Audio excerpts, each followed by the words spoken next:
ये लखनऊ की चिकन, ये जरी के शाम व सहर, हर एक तार में उलझे हजार बार नजर।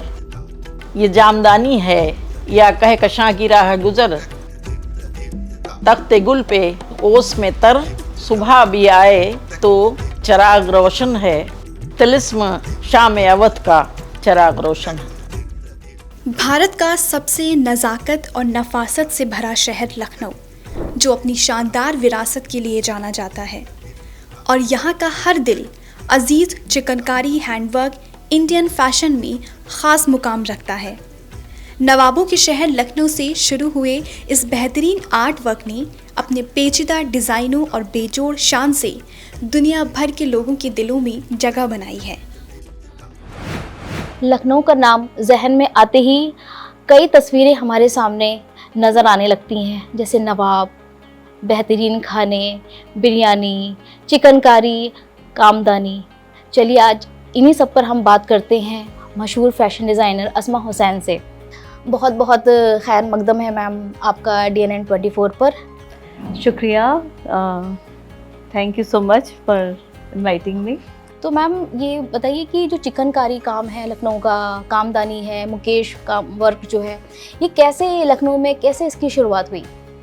देखिए, चिकनकारी जो है वो वाइट मलमल के ऊपर सफ़ेद कच्चे धागे से एम्ब्रॉयडरी की जाती है। कहते हैं कि नूरजहाँ जब यहाँ आई तो उन्हीं ने अपने ज़माने में दिल्ली में इसकी शुरुआत की थी, लेकिन उसके बाद इसका कहीं पता नहीं चलता, कहीं भी आपको कोई लिबास नज़र नहीं आते हैं जब तक आप 18वीं सदी में नहीं आ जाते। तो 18वीं सदी में जब लखनऊ अवध दोबारा से मशहूर हुआ, यहाँ पे जब नवाब बुरहानुल मुल्क आए और उसके बाद शुजाउद्दौला, आसिफुद्दौला के आने के बाद से जो थोड़ा सा जो आपका रुझान था वो आर्ट, क्राफ्ट, आर्किटेक्चर की तरफ बढ़ा, क्योंकि उन्हीं ने लखनऊ को दोबारा से एक तरह से एक शहर में तब्दील किया, बड़ी इमारतें बनाना शुरू की, कैपिटल बनाया, और उसके बाद से चिकनकारी का शायद कहीं शुरुआत हुई। लेकिन जो उसकी जिस तरह से हम शान व शौकत कह सकते हैं वो 18वीं सदी के बिल्कुल आखिर में और 19वीं सदी की शुरुआत में, जब नसीरुद्दीन हैदर, गाज़ीउद्दीन हैदर, ये लोग बहुत शौकीन थे कपड़ों के, और ख़ास तौर से उनके ज़माने में कपड़ों में और भी इजाद हुई, तो उन्हीं ने बहुत पैट्रनाइज़ किया आर्टिजन्स को, और एक एक कुर्ता जो बना के लाते थे या एक दुपट्टा बनता था उसके ऊपर लाखों करोड़ों का इनाम दिया जाता था, इतना कि उनकी कारीगरों की पुश्तें दर पुश्तें आराम से खा सकें। तो उसमें वो माहौल ऐसा हुआ कि कारीगरों को सुकून से काम करने का मौका मिला, और ये जहाँ से भी आई हो, कहते हैं पर्शिया से आई, मुझे थोड़ा डाउट है कि ये पर्शिया से आई होगी, क्योंकि पर्शिया में आज भी कोई ऐसी एम्ब्रॉयडरी नहीं है। अगर वहाँ से आई होती तो आज के ज़माने में वहाँ कोई सफ़ेद पे सफ़ेद एम्ब्रॉयडरी होती, लेकिन ऐसी कोई चीज़ हमको पर्शिया में नहीं मिलती। हालांकि हमें तुर्की में मिलती है, टर्की में, और टर्की में शीक नाम का वर्ड भी होता है जिसको कशीदाकारी जैसे कहते हैं। तो हो सकता है कि ये टर्की से आई हो और फिर नूरजहाँ ने उसको थोड़ा शुरुआत की हो, फिर वो ख़त्म हो गई। और क्योंकि लखनऊ में जब बुरहानुल मुल्क आए तो उनकी एक लाइन पर्शियन थी, एक लाइन टर्किश थी, और शादियाँ हुई तो टर्किश इन्फ्लुएंस पर्शिया के साथ साथ बहुत ज़्यादा दिखाई देता है लखनऊ में, तो हो सकता है वहाँ से कोई लाया हो। बहरहाल इसकी जो कहते हैं कि इसको पाला पोसा बड़ा किया वो नवाबों ने, तो आज उसको सिर्फ हम लोग एक लग्जरी एम्ब्रॉयडरी की तरह यूज़ करते हैं, और शादी के कपड़े भी बनते हैं अब उससे, चिकन से। अब सिल्क के ऊपर, जॉर्जेट के ऊपर, खादी के ऊपर, हर तरह के फैब्रिक के ऊपर चिकन हो रहा है आजकल।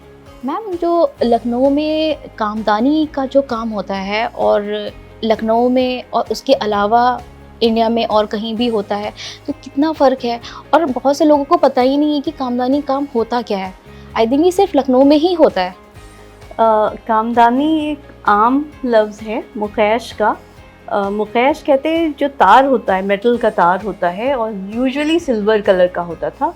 सिल्वर कलर के, वो असली चांदी का तार होता था, तो उसको मुखैश कहते थे। और उससे जो काम बनता है, उससे जो कढ़ाई करते हैं, उसको मुखैश की कढ़ाई कहते हैं।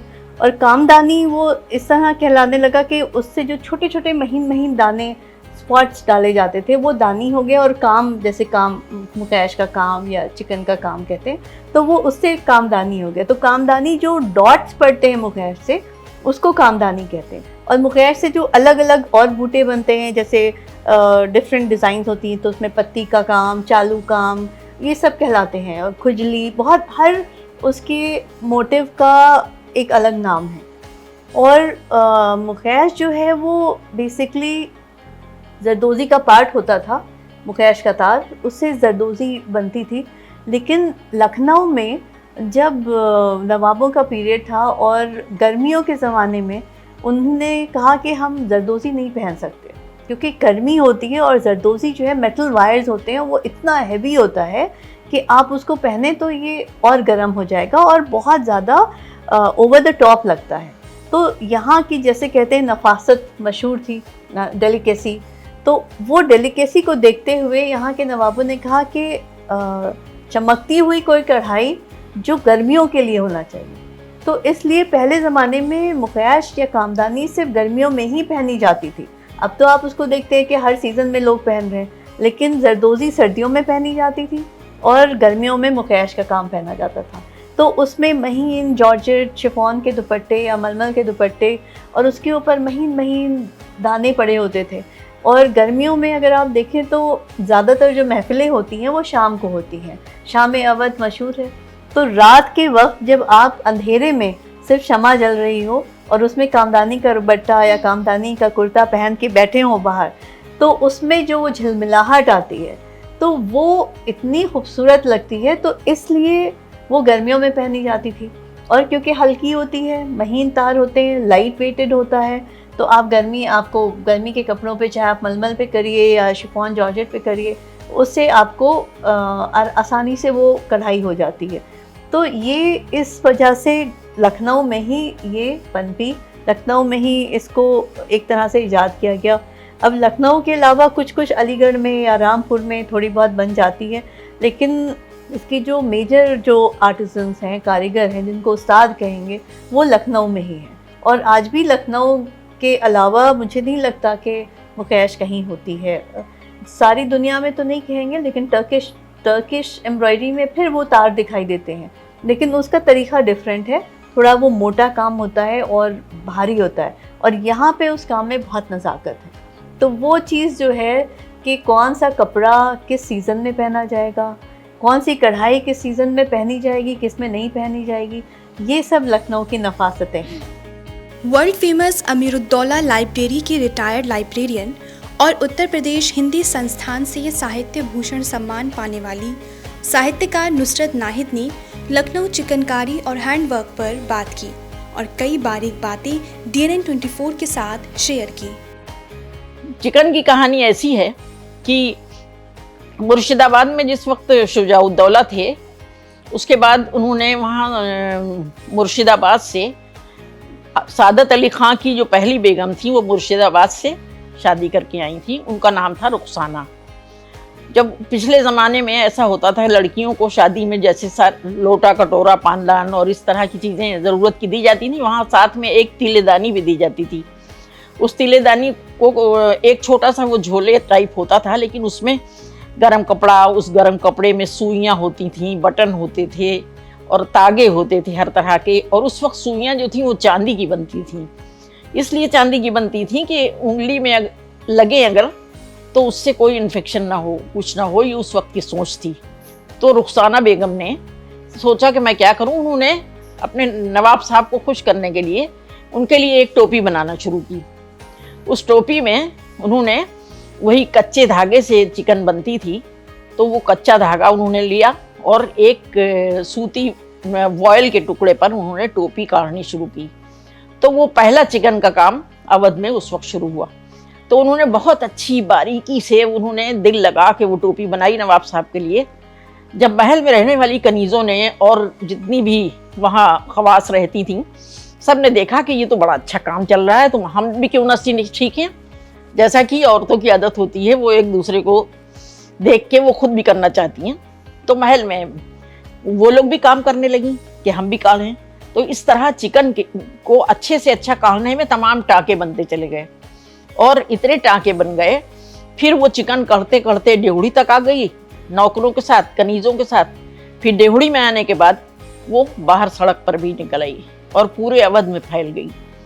फिर जब वो काम शुरू हुआ तो इतना अच्छा हुआ और नवाबों ने उसको इतना सराहा कि जो लोग चिकन बनाते थे उनसे कहते थे तुम अच्छा काम करो, तुम खाने की फिक्र मत करो, तुम अपने घर की फिक्र मत करो, हम तुम्हें घर देंगे, हम तुम्हारे घर का खर्च उठाएंगे, हम तुम्हारे सारी सहूलियतें देंगे, लेकिन तुम अच्छे से अच्छा काम करो। इसलिए चिकन को इतना ज़्यादा बढ़ावा मिला कि जो कारीगर थे वो मेहनत से काम करते करते एक से एक चीज़ें बनाने लगे और चिकन मशहूर होती चली गई।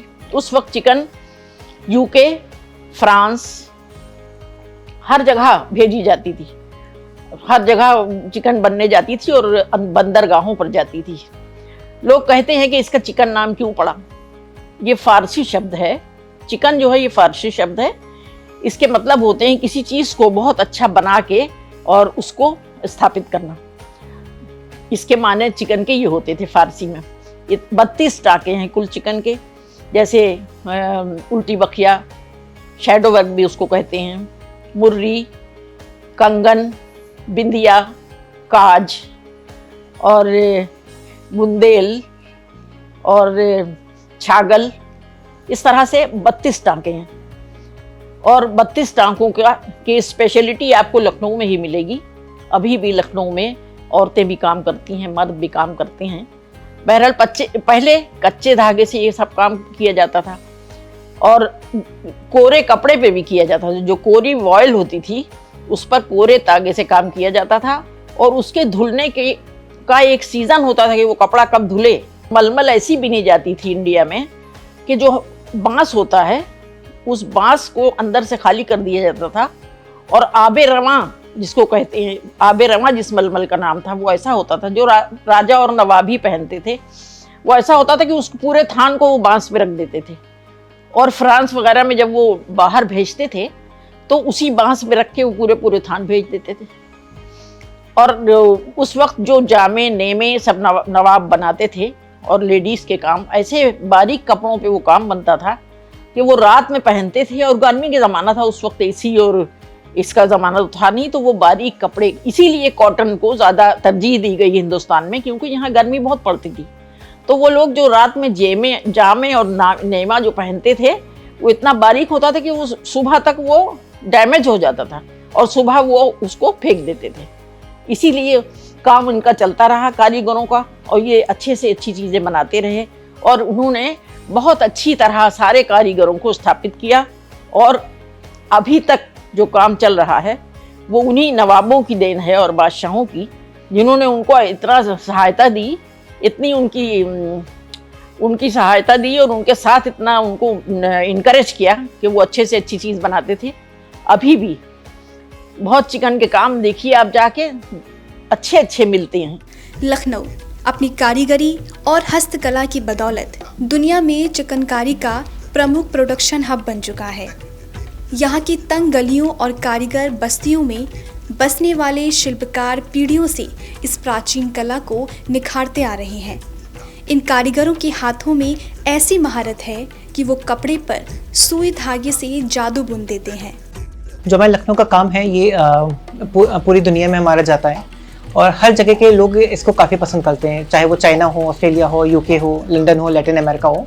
हमारा 7 कॉन्टिनेंट्स में पूरा माल जाता है एंड बाहर के लोग इसको उतना ही अप्रिशिएट करते हैं जो जितना इंडिया से ज़्यादा ही अप्रिशिएट करते हैं। उनको केयर है, दे ट्रस्ट कि इंडियन हैंडीक्राफ्ट जो काम करते हैं हमारे आर्टिजन्स, उनके लिए उसका उनको काफ़ी वैल्यू है and they pay according to the work done.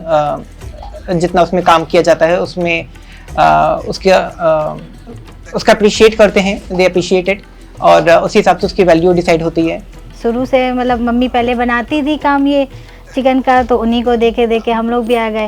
वैसे तो हम लोग की शादी हो गई है, लेकिन ये है कि घर में बैठे रहते हैं तो कुछ काम भी करते रहते हैं ऐसे चिकन का। और इसी से टाइम भी थोड़ा पास हो जाता है और थोड़ा सा जो है कुछ पैसे भी आ जाते हैं। मेरे हस्बैंड ये कोई काम नहीं करते हैं। मेरे 3 लड़कियां हैं, 2 लड़के हैं, तो मैं अपनी मजबूरी पे ही करती हूँ, इसी से खर्चा चलाती हूँ। फैंसी और चालू दोनों काम करती हूँ। मेरी मजबूरी है, मैं किराए पे रहती हूँ, किराया भी मतलब अपना यही से मतलब देती हूँ, बच्चों को पढ़ा भी रही हूँ और हमें किसी से मदद नहीं, अपने हम खुद की मेहनत करती हूँ, खुद से मतलब अपना कारोबार पूरा करती हूँ। लखनऊ की चिकनकारी सिर्फ एक शिल्प नहीं बल्कि एक धरोहर है जो पीढ़ी दर पीढ़ी सहेजी जा रही है।